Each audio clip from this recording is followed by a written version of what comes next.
আমরা তো ধর্ম পালনে কাউকে বাধা দিইনি। ওরা তো বলেছিল যে বিজেপি এলে মুসলমানদের তাড়িয়ে দেবে, নামাজ পড়তে পারবে না। তা বকরি ঈদও করেছেন, পশু হত্যা আইন মেনে করেছেন, অসুবিধা নেই। মহরমেও বেরিয়েছিলেন অস্ত্র বাড়িতে রেখে, কোনো অসুবিধা নেই। ভদ্র থাকবেন, আইন মেনে চলবেন, ডিজে থেকে দূরে থাকবেন, নিজের ধর্ম নিজে পালন করবেন, অন্যর কানে গিয়ে ফুফু করার দরকার নেই। সব ঠিক চলবে, সুন্দর চলবে। তোষণ নয়, উন্নয়ন। নরেন্দ্র মোদীর এই মন্ত্রে আস্থা রেখে বাংলায় বিজেপিকে ক্ষমতায় এনেছে জনতা। আর তারপর থেকেই শুরু হয়েছে যাবতীয় অনিয়ম বন্ধ করে উন্নয়নের মহাযজ্ঞ। সেই লক্ষ্যে ক্ষমতায় এসেই রাস্তা দখল করে ধর্মাচরণ বন্ধ করেছিল শুভেন্দু অধিকারীর সরকার। বন্ধ হয়েছে নির্বিচারে গো হত্যা আর ধর্মীয় শোভাযাত্রার নামে অস্ত্রের ঝনঝনানি। আর এবার শব্দ দূষণ রোধে ধর্মস্থান থেকে লাউডস্পিকার খোলা শুরু করলো তার প্রশাসন। মন্দির থেকে মসজিদ, সমস্ত ধর্মস্থান থেকে লাউডস্পিকার খুলে ফেলতে হবে বলে নির্দেশ দিয়েছে প্রশাসন। সেই নির্দেশ মেনে বহু ধর্মস্থানে লাউডস্পিকার খুলেও ফেলা হয়েছে। কিন্তু সরকারের এই উদ্যোগকে নিয়ে ফের ধর্মীয় বিভাজন শুরু করেছে কিছু ধর্ম ব্যবসায়ী আর তাদের সাগরেদ বামেরা। তাদের দাবি, বেছে বেছে শুধু মসজিদ থেকেই লাউডস্পিকার খোলা হচ্ছে, কিন্তু ছবি ও তথ্য বলছে অন্য কথা। ক্ষমতায় এসেই রাজ্যে দূষণ রোধে বিশেষ তৎপর হয়েছে শুভেন্দু অধিকারীর সরকার। বিশেষ করে শব্দ দূষণ রোধে করা বার্তা দিয়েছেন মুখ্যমন্ত্রী শুভেন্দু অধিকারী। জানিয়ে দিয়েছেন, উৎসব অনুষ্ঠানে ঠিক আছে, কিন্তু ধর্মের নামে কোনো ধর্মস্থানে রোজ লাউডস্পিকার ব্যবহার করা চলবে না। একই অবস্থান নিয়েছিলেন রাজ্যের বিজেপি সভাপতি শ্রমিক ভট্টাচার্য। যারা ধর্মকে যুক্ত করবে দেখার চেষ্টা করছেন তারা তাদের মতো দেখবেন, আমাদের কিছু বলার নেই। কিন্তু শব্দ দূষণগুলো তো একটা শব্দ আছে, সরকারের তো নিয়ম শৃঙ্খলা কিছু আছে। যে যার ধর্ম নিজের বাড়ির মধ্যে করলেই সবচেয়ে ভালো হয়। মসজিদে যান, নামাজ পড়ুন, মন্দিরে যান, মন্ত্র পড়ুন, বারবার মাইক লাগানোর প্রয়োজন কি? 3 মাস কাটতে না কাটতেই সেই নীতি কার্যকর করতে শুরু করেছে রাজ্য সরকার। ধর্মস্থানে গিয়ে কর্তৃপক্ষকে নোটিশ দিয়ে মাইক খোলার অনুরোধ করেছেন পুলিশ আধিকারিকরা, আর সেই অনুরোধ মেনে নিয়েছেন সবাই। কিন্তু এত সহজে কয়েক দশকের সমস্যার সমাধান হচ্ছে দেখে বিভ্রান্তি ছড়াতে লেগে পড়েছে কিছু লোক। তাদের সঙ্গে হাত মিলিয়েছে সিপিএম। গুজব ছড়ানো হচ্ছে যে শুধুমাত্র মসজিদ থেকে লাউডস্পিকার খোলা হচ্ছে। আরেক দলের আবার দাবি, কোনো নোটিশ ছাড়া মৌখিক নির্দেশে মাইক খুলতে বাধ্য করা হচ্ছে। আর মনসাকে ধুনোর গন্ধ দিতে ময়দানে নেমে পড়েছেন সিপিএম এর প্রাক্তন সাংসদ বিকাশ রঞ্জন ভট্টাচার্য।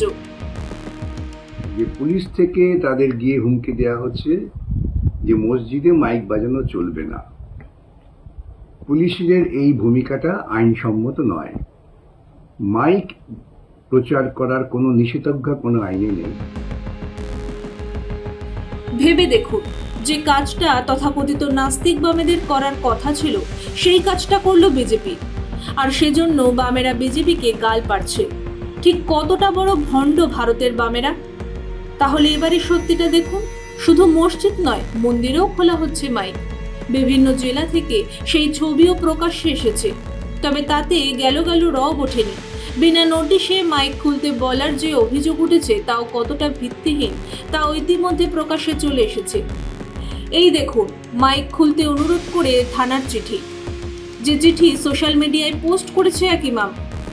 শব্দ দূষণ বিধি অনুসারে কোথাও স্থায়ীভাবে লাউডস্পিকার লাগাতে গেলে প্রশাসনের অনুমতি নিতে হবে। কেউ অনুমতি ছাড়া স্থায়ীভাবে লাউডস্পিকার ব্যবহার করলে প্রশাসন তা বাজেয়াপ্ত করতে পারে।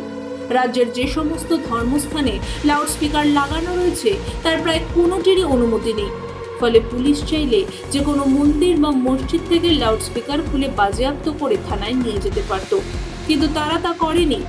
তারা মাইক খুলে নিতে বিনীত অনুরোধ করেছে।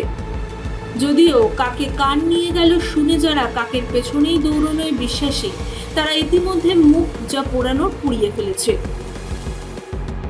আমার কাছে রাজ্যের বিভিন্ন জেলার বিভিন্ন এলাকার মানুষজন ফোন করে যে তাদেরকে কোনো জায়গায় থানায় ডেকে বা থানার পক্ষ থেকে পুলিশকে পাঠিয়ে এই নিদান দেওয়া হয়েছে যে মাইক খুলে নিতে হবে। কিন্তু পুলিশের পক্ষ থেকে কোনো রিটেন অর্ডার কপি বা নোটিফিকেশনের কোনো কপি দেয়নি। সাউন্ড পলিউশন হোক আমরা কোনোভাবেই চাই না, কিন্তু এটা একবার না একাধিকবার কলকাতা হাইকোর্ট থেকে সুপ্রিম কোর্ট পর্যন্ত মামলা গড়িয়েছে। স্পষ্টভাবে সেখানে গাইড করে দেওয়া হয়েছে যে কোন জায়গায় কত ডেসিবেল সাউন্ড বাজাতে পারে। তারপরেও প্রশাসনের পক্ষ থেকে একটা অংশ যেভাবে ভয় দেখিয়ে এক প্রকার ধুমকি দিয়ে বন্ধ করানোর চেষ্টা করছে, মাইক খোলার চেষ্টা হচ্ছে ধর্মস্থানগুলো থেকে, এর আমরা পরিপন্থী। আমাদের স্পষ্টভাবে আমরা জানতে চেয়েছি ডিজিপি স্যারের কাছে যে অ্যাকচুয়াল আপনাদের নির্দেশিকা কি আছে। চাপিয়ে দেওয়ার যে চেষ্টা চলছে এর বিরুদ্ধে আমি খুবই তাড়াতাড়ি কলকাতা হাইকোর্টে যাচ্ছি। রাজ্যে ধর্মস্থানে মাইকের বারবারন্ত শুরু হয় তৃণমূলের তোষণ রাজনীতির জেরে। তৃণমূল ক্ষমতায় আসার আগে শুধুমাত্র মুসলিম অধ্যুষিত কিছু এলাকায় কিছু মসজিদে মাইক ছিল। তৃণমূল এসে রাজ্যের সমস্ত মসজিদে লাউডস্পিকার লাগানোর অনুমতি দিয়ে দেয়। সরকার ও তৃণমূল নেতাদের অনেকে সেজন্য টাকাও দিয়ে সাহায্য করে, যার ফলে গ্রামে গঞ্জে প্রতিটি মসজিদে শুরু হয় মাইকের দাপট। পাশাপাশি মন্দিরগুলোতেও মাইকের ব্যবহার বাড়তে থাকে। ক্ষমতা এসে ধর্মস্থান থেকে লাউডস্পিকার সরিয়ে বিজেপি সরকার ফের প্রমাণ করল তারা কোনো ধর্মের অনুসারীদের সরকার নয়, তারা সাধারণ মানুষের সরকার। আমজনতার রোজগারের জীবনের যন্ত্রণা দূর করাই তাদের প্রথম লক্ষ্য। সেজন্য ফুটপাত দখলমুক্ত করা হোক বা ধর্মস্থান থেকে লাউডস্পিকার খোলা, কোনো পদক্ষেপ করতে ভাববে না বিজেপি সরকার। লাউডস্পিকার খোলা নিয়ে গুজবের বিরুদ্ধে সত্যকে ছড়িয়ে দিতে ভিডিওটি লাইক ও শেয়ার করে ছড়িয়ে দিন। সঙ্গে থাকতে আমাদের চ্যানেলটিকে এখনই সাবস্ক্রাইব করুন। ব্যুরো রিপোর্ট, মাধ্যম।